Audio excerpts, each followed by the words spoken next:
Turagushimiye Mwami Yesu, tugushimiye ubuntu n'imbabazi zawe, tugushimiye ko utwongeye undi munsi, tugushimiye ko utwongeye ayandi mezi ndetse n'undi mwaka, uduhaye imbabazi Mwami Imana zo kuba turiho turi bazima.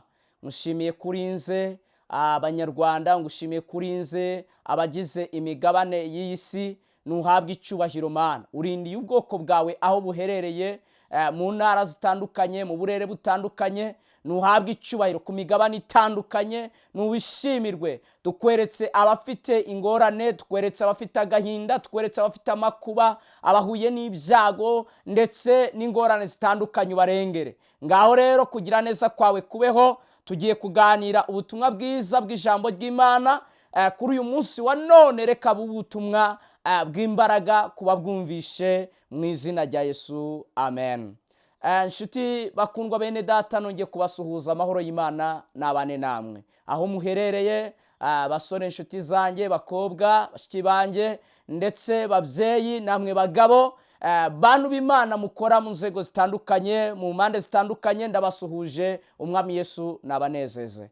Tugiye kuganira ijambo ry'Imana kuri uyu munsi wa none, rifite intego ivuga ngo ku mahirwe abandi bafite. Amahirwe ufite abandi badafite, amahirwe ufite abandi badafite. Ni ijambo tugiye gusanga mu butumwa bwiza uko bwanditswe na Matayo, ibice byaho ni 5, umurongo ni 8 n'umurongo w'10. Turaza gusoma no muri Zaburi ya 84 n'umurongo waho wa 6. Ubundi ubutumwa bwiza tuganira nubwo bufite intego ivuga ngo amahirwe ufite abandi badafite, niryo jambo tugiye kuganira. Reka dusome ijambo ry'Imana. Rivuze ngo iki? Haravuze ngo hahirwa ab'imitima iboneye, kuko aribo bazabona Imana. Hahirwa abakiranura, kuko aribo bazitwa abana b'Imana. Hahirwa abarenganirijwe gukiranuka, kuko ubwami bwo mu ijuru ari ubwabo. Noneho reka dusome Zaburi ya 84 umurongo waho wa 6. Haravuze ngo hahirwa umuntu ugufitemo imbaraga. Hahirwa abafite mu mitima zabo inzira zigana i Siyoni. Iyo banyuze mu gikombe cyitwa Baka, bagihindura ahantu h'amasoko. Imvura y'imuhindo icyambika imigisha. Bagenda bagwiza imbaraga, umuntu wese wo muri bo aboneka mu maso h'Imana i Siyoni. Amen. Tugiye kuganira aya magambo, niyo magambo tugiye kuganira kuri uyu munsi wa none, avuga ngo amahirwe mfite andusha abandi. Amahirwe ufite urusha abandi. Imana itugirire neza. Ndagira ngo aya magambo yatekerezeho. Ni amagambo Umwami Yesu yavuze avuga ku bahiriwe. Nshuti y'umusaraba, ngira ngo mwereke yuko ibyo abantu bita ko ari amahirwe bitandukanye n'iby'ijuru ryita amahirwe. Imana itugirire neza. Ibyo abantu bita ko ari amahirwe bitandukanye n'ibyo ijuru ryita ko ari amahirwe. Tuganiriye ijambo ry'Imana, cyangwa se dusomye ijambo ry'Imana mu butumwa bwiza uko bwanditswe na Matayo, igice cyaho cya 5 umurongo waho 8. Haravuze ngo hahirwa ab'imitima iboneye, kuko aribo bazabona Imana. Imana itugirire neza. Hahirwa ab'imitima iboneye, kuko aribo bazabona Imana. Nshuti, intambara ukwiye kurwana n'amahirwe ukwiriye gutunga, ukwiriye kugira amahirwe urusha abandi yo kugira umutima uboneye.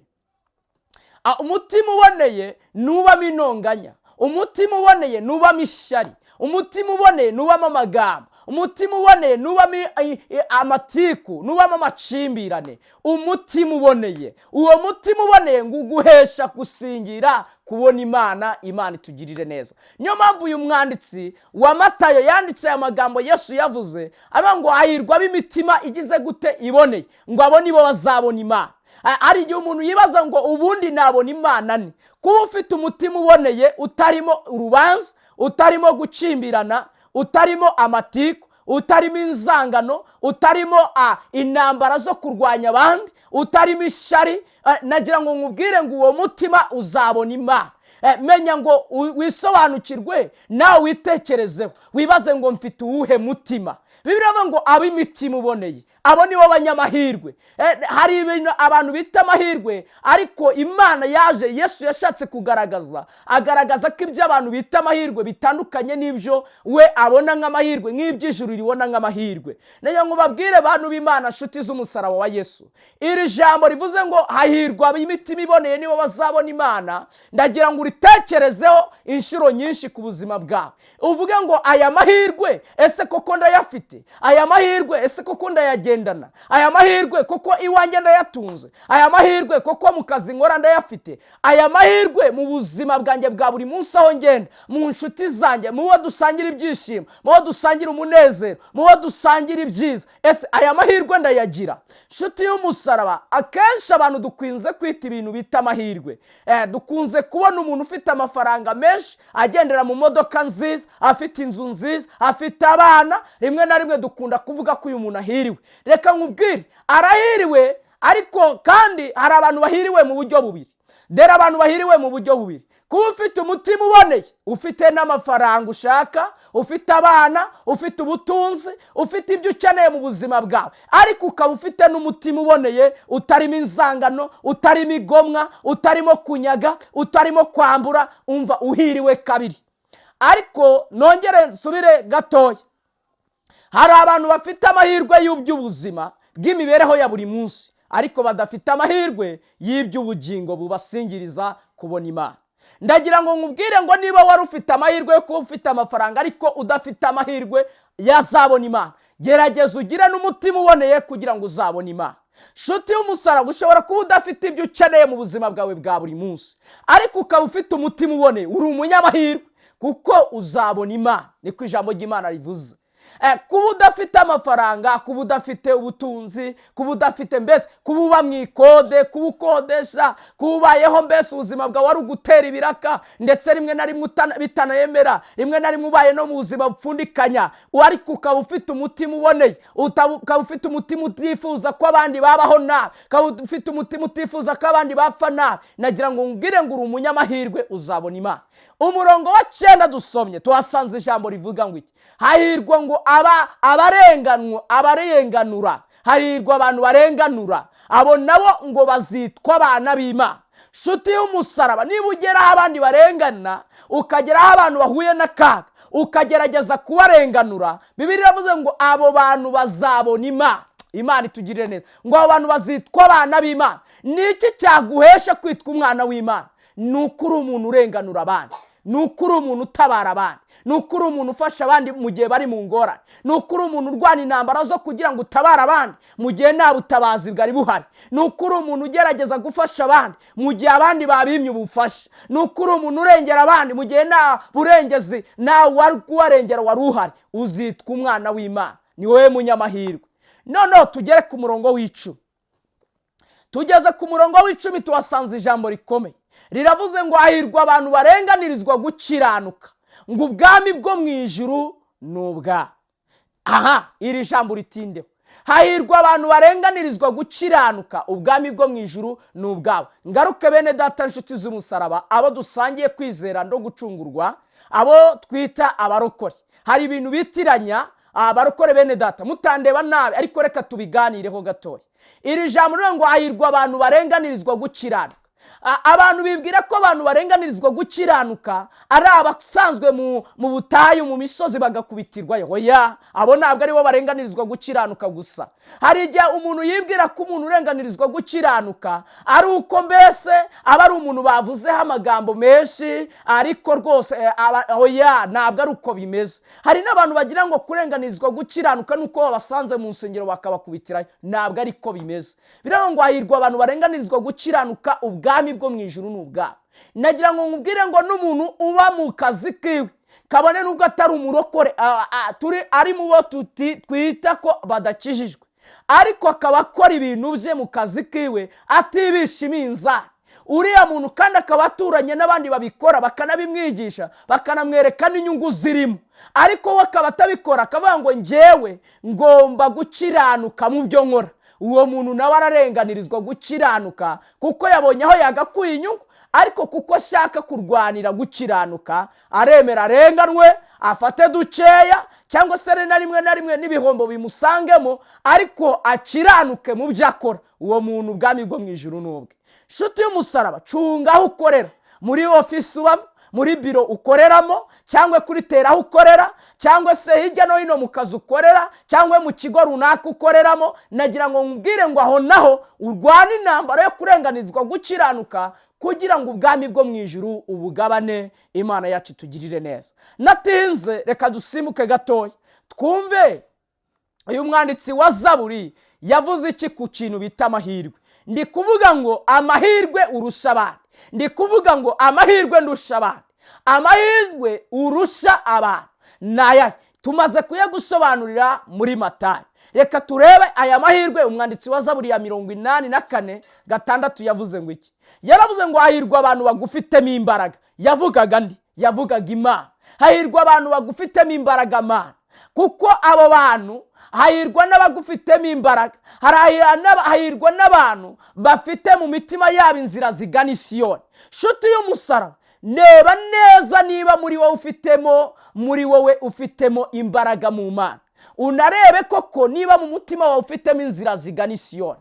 Aba banyamahirwe bafite mu mitima yabo inzira zigana i Siyoni, biravuga ngo niyo banyuze mu gikombe cyitwa ba, igikombe twita ubukene, igikombe twita ibibazo by'uburwayi, igikombe twita ku buzima bwawe, wenda ubayeho uri imfubyi, ubayeho se uri umupfakazi, ubayeho se uri umukene. Nshuti y'umusaraba, ukaba ufite mu mutima hawe inzira zigana i Siyoni, uri muri ba bantu barwana intambara zo kugira ngo abandi babeho, uri muri ba bantu barwana intambara zo kugira ngo abandi bantu bave mu makuba, ukaba urwana izo ntambara mu mutima wawe, hakaba harimo intambara zo gukiranura no kurenganura abandi. Nagira ngo ngutangarize ko uri umunyamahirwe. Niyo ugeze mu gikombe cy'ibibazo uratabarwa.